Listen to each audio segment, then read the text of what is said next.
Meanwhile, Iranian President Mahmoud Ahmadinejad is in Afghanistan for talks with Afghan leaders on developing relations between the two neighbors. Joining us from Kabul with more on the Iranian leader's visit is VOA's Sean Maroney. Hi, Sean, can you hear me?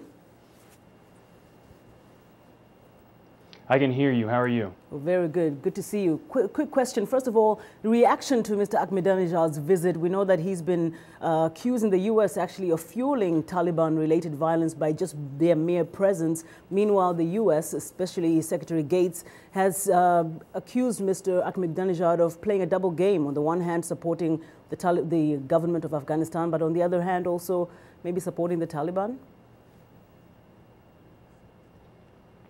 Well, this week we've really seen the U.S. and Iranian officials go tit for tat within Afghanistan.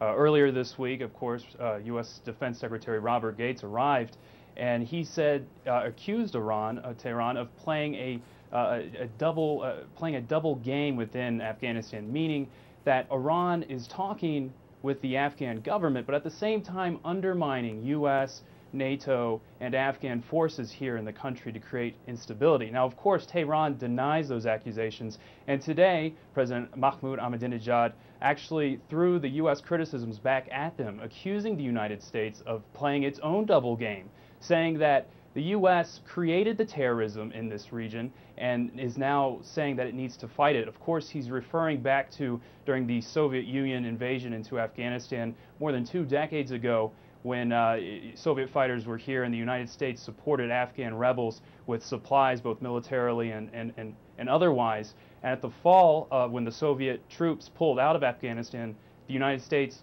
largely left the region, leaving a power vacuum which some analysts say created the instability in Afghanistan, which allowed for a safe haven to develop for al-Qaeda within Afghanistan.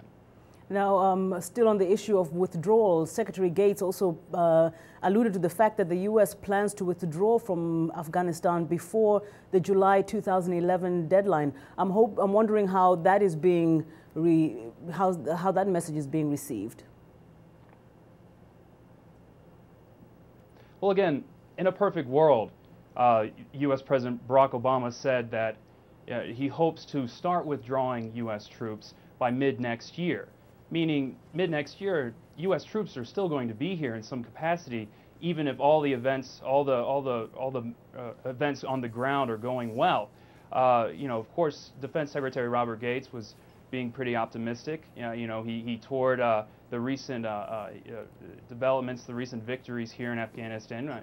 We have NATO soldiers, Afghan soldiers controlling Marja, which used to be a major Taliban stronghold in the south. We're seeing the future plans for a coalition and Afghan forces to start amassing soldiers there so they can push towards the eastern border, towards Kandahar, which again is another major Taliban stronghold. All right, Sean Maroney, thank you so much. You've been doing a great job out there in Kabul. Take care of yourself.